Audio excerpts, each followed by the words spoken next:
ಆದರೆ ಈಗ ಚುನಾವಣಾ ಕಮಿಷನ್ ಏನು ಮಾಡ್ತಾ ಇದೆ ಅಂದರೆ ಇರುವ ಮತದಾರರನ್ನೇ ಹೊರಗಡೆ ಇಡುವಂತಹ ಬಹುದೊಡ್ಡ ರೀತಿಯ ಒಂದು ಕುತಂತ್ರವನ್ನು ಮಾಡ್ತಾ ಇದ್ದಾರೆ. ಇವತ್ತು ಬೆಳಗ್ಗೆ ಗಾಂಧಿ ಕುರಿತಾಗೆ ಮಕ್ಕಳ ಚಿತ್ರಕಲಾ ಸ್ಪರ್ಧೆಯನ್ನು ನಮ್ಮ ಗೆಳೆಯರು ಏರ್ಪಡಿಸಿದರು. ಕೆಲವು ಶಾಲಾ ಮಕ್ಕಳು ಬಂದು ಆ ಚಿತ್ರಗಳನ್ನು ಬಿಡಿಸುವಾಗ ಆ ಮಕ್ಕಳಲ್ಲಿ ಎಂಥ ಒಂದು ಕ್ರಿಯಾಶೀಲವಾದ ಒಂದು ಪ್ರತಿಭೆ ಮಡುಗಟ್ಟಿತ್ತು ಅನ್ನೋದು ತುಂಬ ಸಂತೋಷ ಆಯಿತು. ಯಾಕಂದರೆ ಮಕ್ಕಳನ್ನು ಈ ರೀತಿಯ ಕಾರ್ಯಕ್ರಮಗಳಲ್ಲಿ ಅವರನ್ನು ನಾವು ತೊಡಗಿಸ್ಕೊಂಡ್ರೆ ಖಂಡಿತ ಆ ಮಕ್ಕಳ ಒಂದು ವಿಚಾರ ಅಥವಾ ಅವರಲ್ಲಿ ಒದಗಿರುವಂತಹ ಒಂದು ಪ್ರತಿಭೆ ಅದು ಅನಾವರಣಗೊಳ್ಳೋದಕ್ಕೆ ಸಾಧ್ಯ ಆಗುತ್ತೆ ಅನ್ನುವಂಥದ್ದು ತುಂಬ ಮುಖ್ಯ ನಮಗೆ. ಯಾಕಂದರೆ ನಾವೀಗ ಅವ್ರನ್ನ ತಲುಪೋಕ್ಕೆ ಆಗ್ತಾ ಇಲ್ಲ. ಈಗ ಆ ಪರಿಸ್ಥಿತಿಯಲ್ಲಿ ಇವತ್ತು ನಾವು ಬಂದು ನಿಂತಿರುವಂಥದ್ದು. ಸೊ ಇಂಥ ಸಂದರ್ಭಗಳಲ್ಲಿ ಆ ರೀತಿಯ ವಿಶೇಷವಾಗಿ ಮಕ್ಕಳನ್ನು ಒಳಗೊಳ್ಳುವ ಹಾಗೆ, ಶಾಲಾ ಮಕ್ಕಳನ್ನು ಒಳಗೊಳ್ಳುವ ಹಾಗೆ ಕಾರ್ಯಕ್ರಮಗಳನ್ನು ರೂಪಿಸೋದು ಹೆಚ್ಚು ಪ್ರಸ್ತುತವಾದಂಥದ್ದಂತ ಈ ಸಂದರ್ಭದಲ್ಲಿ ಹೇಳ್ತಾನೆ. ಇಲ್ಲಿ ತುಂಬ ಒಂದು ವಿರೋಧಾಭಾಸಗಳನ್ನು ನಾವು ಇವತ್ತು ನೋಡ್ತಾ ಇದ್ದೇವೆ. ಯಾಕಂದರೆ ಗಾಂಧಿಯನ್ನು ಕೊಂದವರು ಮತ್ತು ಗಾಂಧಿ ಯಾರಿಂದ ಕೊಲ್ಲಲ್ಪಟ್ಟರೋ ಅವರು ಈಗ ಅವರೇ ಇವತ್ತು ಗಾಂಧಿನ ಒಂದು ಕಡೆ ಕೊಂದವ್ರನ್ನೂ ಗೌರವಿಸ್ತಾರೆ, ಅವ್ರನ್ನ ಪೂಜಿಸ್ತಾರೆ, ಇನ್ನೊಂದು ಕಡೆ ಗಾಂಧಿಯನ್ನು ಕೂಡ ಗೌರವಿಸ್ತಾ ಇದ್ದಾರೆ. ಇದು ಒಂದು ರೀತಿಯ ವಿರೋಧಾಭಾಸ ಇದು ನಮ್ಮ ನಡುವೆ. ಇದು ಎಂಥ ವಿಚಿತ್ರ ಇದು. ಗೋಡ್ಸೆ ಗಾಂಧಿಯನ್ನು ಕೊಂದ ಅನ್ನೋದು ಎಲ್ಲರಿಗೂ ಗೊತ್ತಿದೆ. ಆದರೆ ಅವನನ್ನು ಹುತಾತ್ಮ ಅಂತಾರೆ. ಇಲ್ಲಿ ಮಹಾತ್ಮ ಇವರು ಹುತಾತ್ಮ ಅಂತ ಹೇಳುವಂಥ ಒಂದು ಪೊಲಿಟಿಕಲ್ ಆದಂಥ ಒಂದು ಲಾಜಿಕ್ಕು ಈ ದೇಶದಲ್ಲಿ ಅದು ಒಂದು ಒಪ್ಪಿತ ಆಗುವ ರೀತಿಯಲ್ಲಿ ಮಾಡ್ತಾ ಇದ್ದಾರೆ ಇವತ್ತು. ಸೊ ನಮ್ಮ ಇವತ್ತಿನ ಪ್ರಸ್ತುತ ಯುವ ಸಮುದಾಯ ಎರಡರ ನಡುವೆ ಯಾವುದನ್ನು ಆಯ್ಕೆ ಮಾಡಿಕೊಳ್ಬೇಕು ಅನ್ನುವಂಥದ್ದೇ ಒಂದು ರೀತಿಯಲ್ಲಿ ದೊಡ್ಡ ಒಂದು ಪ್ರಶ್ನೆ ನಮ್ಮ ಮುಂದೆ ಬಂದು ನಿಂತಿರ್ಬೋದು.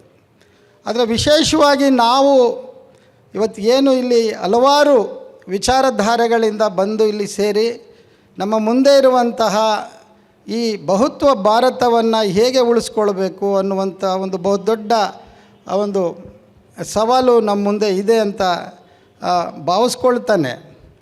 ಇವತ್ತು ಗಾಂಧೀಜಿಯವರು ಇಲ್ಲದ ಈ ಕಾಲಘಟ್ಟದಲ್ಲಿ ಇವತ್ತು ಹಿಂದೆ ನಾವೆಲ್ಲ ಗಾಂಧೀಜಿ ಅನ್ನುವಂಥ ನಾವು ಇರುವಾಗ ಹಿಂದೆ ಗಾಂಧಿ ಅಂದ್ರೇ ಅದು ಒಂದು ರೀತಿಯ ಅಪಹಾಸ್ಯಕ್ಕೆ ಗುರಿಯಾಗಿದ್ದಂಥ ಸಂದರ್ಭ. ಇವತ್ತಿಗೂ ಅನೇಕರು ಗಾಂಧಿಯನ್ನು ಯಾವ ರೀತಿಯಲ್ಲಿ ನೋಡ್ತಾರೆ ಅನ್ನೋದು ನಮಗೆಲ್ಲ ಗೊತ್ತಿದೆ. ಯಾವುದೋ ಒಂದು ಸಿನಿಮಾ ಥಿಯೇಟ್ರಿಗೆ ಹೋದರೆ ಗಾಂಧಿ ಕ್ಲಾಸ್ ಗುರು ಅದು ಅಂತಾರೆ. ಯಾವನೋ ಗುಂಡಾಕ್ಲಿಲ್ವೋ ಅಥವಾ ಮಾಂಸ ತಿನ್ನಲಿಲ್ವೋ ಅಂದರೆ ಗುರು ಅವನು ಗಾಂಧಿ ಗುರು ಅಂತಾರೆ. ಹೀಗೆ ಒಬ್ಬ ರಾಷ್ಟ್ರೀಯ ನಾಯಕರುಗಳನ್ನು ಅವರ ತ್ಯಾಗವನ್ನು ಅವರ ಬಲಿದಾನಗಳನ್ನು ಯಾವ ಮಟ್ಟಕ್ಕೆ ಇಳಿಸ್ತಾ ಇದ್ದೀವಿ ಈ ಸಮುದಾಯಗಳು ಅನ್ನೋದನ್ನು ನಾವು ಇವತ್ತು ಗಮನಿಸಬೇಕಾಗತ್ತೆ.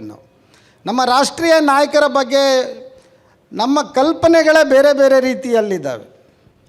ಅದನ್ನು ಗೌರವಿಸುವ ಒಂದು ವರ್ಗನೂ ಇದೆ, ಆದರೆ ಅದೇ ಕಾಲಕ್ಕೆ ಅವರನ್ನು ಅಪಹಾಸ್ಯಕ್ಕೆ ಈಡು ಮಾಡುವಂಥ ಒಂದು ವರ್ಗನೂ ಕೂಡ ನಮ್ಮ ನಡುವೆ ಇರುವಂಥದ್ದನ್ನು ಕೂಡ ನಾವು ಇಲ್ಲಿ ಗಮನಿಸ್ಬೋದು. ಮತ್ತೊಂದು ಕಡೆ ಗಾಂಧೀಜಿಯವರು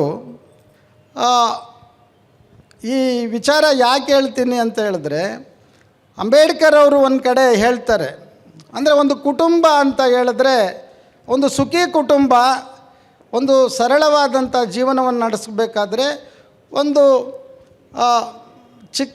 ಚೊಕ್ಕದಾದ ಕುಟುಂಬ ಇರಬೇಕು.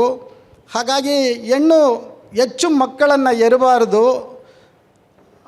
ಅದು ಮತ್ತು ಹೆಚ್ಚು ಮಕ್ಕಳಾದರೆ ಆರ್ಥಿಕ ಹೊರೆ ಕೂಡ ಆಗುತ್ತೆ ಅನ್ನುವಂಥ ಒಂದು ವಾದವನ್ನು ಮುಂದಿಡ್ತಾರೆ ಅಂಬೇಡ್ಕರ್ ಅವರು. ಅವರ ಆ ಒಂದು ಅಂಬೇಡ್ಕರ್ ಅವರ ಬರಹಗಳು ಮತ್ತು ಭಾಷಣಗಳಲ್ಲಿ ಇದು ಬರುತ್ತೆ. ಆಗ ಗಾಂಧೀಜಿ ಹೇಗೆ ರಿಯಾಕ್ಟ್ ಮಾಡ್ತಾರೆ ಅಂದರೆ, ಇಲ್ಲ ಹಿಂಗೆಲ್ಲ ಮಾಡಬಾರ್ದು, ಈ ರೀತಿ ನಾವು ಮಕ್ಕಳನ್ನು ಹೆರೋದನ್ನು ಈ ರೀತಿ ಅದಕ್ಕೆ ಯಾವುದೇ ರೀತಿಯಲ್ಲಿ ನಾವು ಕಡಿವಾಣ ಹಾಕ್ಕೊಳ್ಬಾರ್ದು, ಅದು ಮಹಾಪಾಪ ಅದು. ಯಾಕಂದರೆ ದೇವರು ಕೊಡೋವಾಗ ಆ ರೀತಿ ನಾವೆಲ್ಲ ಯೋಚನೆ ಮಾಡಬಾರ್ದು ಅನ್ನುವಂಥ ಮಾತನ್ನು ಹೇಳ್ತಾರೆ. ಅಂದರೆ ಗಾಂಧೀಜಿಯವರ ನಿಲುವುಗಳ ಬಗ್ಗೆ ಈ ಮೇಡಮ್ ಹೇಳ್ತಿದ್ರು, ಇದು ನನಗೆ ನೆನಪಾಯ್ತು ಈಗ. ಅಂದರೆ ಗಾಂಧೀಜಿ ಯಾವ ರೀತಿ ಆಲೋಚನೆಯನ್ನು ಮಾಡ್ತಾಯಿದ್ರು ಅನ್ನುವಂಥದ್ದು. ಸೊ ಇವತ್ತು ಒಂದು ಕಾಲದಲ್ಲಿ ಈ ದೇಶಕ್ಕೆ ಸ್ವಾತಂತ್ರ್ಯ ಬೇಕು ಅಂದಾಗ ಅನೇಕರು ತಮ್ಮ ಜೀವಗಳನ್ನು ಬಲಿ ಕೊಟ್ಟಿದ್ದಾರೆ, ಬಲಿದಾನ ಮಾಡಿದ್ದಾರೆ ಪ್ರಜಾಪ್ರಭುತ್ವವನ್ನು ಉಳಿಸ್ಕೊಳ್ಳೋದಕ್ಕೆ. ಮತ್ತು ನಮ್ಮದೇ ಆದಂಥ ಸಂವಿಧಾನವನ್ನು ನಾವು ರಚಿಸ್ಕೊಂಡು ನಮ್ಮದೇ ಆದಂಥ ಒಂದು ಆಡಳಿತವನ್ನು ಮಾಡಬೇಕು ಅನ್ನುವಂಥ ಒಂದು ಹಂತಕ್ಕೀಗ ನಾವು ಬಂದು ನಿಂತಿದ್ದೀವಿ. ಬೇರೆ ದೇಶಗಳಲ್ಲಿ ಪ್ರಜಾಪ್ರಭುತ್ವಕ್ಕಾಗಿ ಮತ್ತು ಮತದಾನಕ್ಕಾಗಿ ಅನೇಕ ಹೋರಾಟಗಳನ್ನು ಮಾಡಿರೋದು ನಮ್ಮ ಕಣ್ಮುಂದೆ ಇದೆ.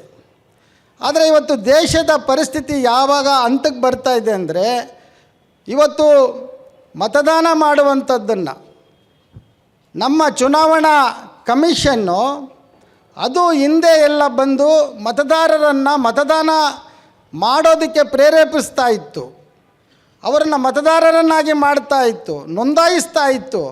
ಆದರೆ ಈಗ ಚುನಾವಣಾ ಕಮಿಷನ್ ಏನು ಮಾಡ್ತಾ ಇದೆ ಅಂದರೆ, ಇರುವ ಮತದಾರರನ್ನೇ ಹೊರಗಡೆ ಇಡುವಂತಹ ಬಹುದೊಡ್ಡ ರೀತಿಯ ಒಂದು ಕುತಂತ್ರವನ್ನು ಮಾಡ್ತಾ ಇದ್ದಾರೆ. ಈಗ ಮತದಾರನನ್ನೇ ತನ್ನನ್ನು ತಾನು ಈ ದೇಶದ ನಾಗರಿಕ ಅಂತೇಳಿ ಸಾಬೀತು ಮಾಡಿಕೊಳ್ಬೇಕಾದಂಥ ಒಂದು ದೊಡ್ಡ ರೀತಿಯ ಒಂದು ಕುತಂತ್ರ ಈ ದೇಶದಲ್ಲಿ ನಡೀತಾ ಇದೆ. ಇದಕ್ಕೆ ಯಾವ ರೀತಿ ಈ ಹೋರಾಟಗಾರರು ಅಥವಾ ಈ ರೀತಿಯ ಸಮಾಜದ ಬದಲಾವಣೆಯಲ್ಲಿ ನಂಬಿಕೆ ಇರೋಂಥವ್ರು ನಾವು ಯೋಚನೆ ಮಾಡಬೇಕು. ಇವತ್ತು CAA ಬಂತು, NRC ಬಂತು, ಈಗ ಹೊಸದಾಗಿ ಈಗ SI ಯಾರಂತ ಹೇಳಿ ತರ್ತಾ ಇದ್ದಾರೆ. ಹಿಂದೆ ಎಲ್ಲ ಈ ರೀತಿ ಆಗುವಾಗ ಯಾರೂ ಅದ್ರ ಬಗ್ಗೆ ಹೆಚ್ಚು ತಲೆ ಕೆಡಿಸ್ಕೊಳ್ತಾ ಇರಲಿಲ್ಲ. ಏನೋ ಅದ್ರ ಪಾಡ್ಗೆ ಅದು ಆಗ್ತಾ ಇರುತ್ತೆ, ಕೆಲವರು ಡಿಲೀಟ್ ಆಗ್ತಾಯಿದ್ರು, ಕೆಲವರು ಸೇರ್ಪಡೆ ಆಗ್ತಾಯಿದ್ರು. ಆದರೆ ಇವತ್ತು ಬಹುದೊಡ್ಡ ವಿಭಾಗಗಳನ್ನೇ, ಮತದಾರರ ಒಂದು ಬಹುದೊಡ್ಡ ವಿಭಾಗಗಳನ್ನೇ ಅವರ ಮತವನ್ನು ನಿರಾಕರಣೆ ಮಾಡುವಂತಹ ಒಂದು ದೊಡ್ಡ ರೀತಿಯ ಒಂದು ತಂತ್ರ ಈ ದೇಶದಲ್ಲಿ ನಡೀತಾ ಇದೆ.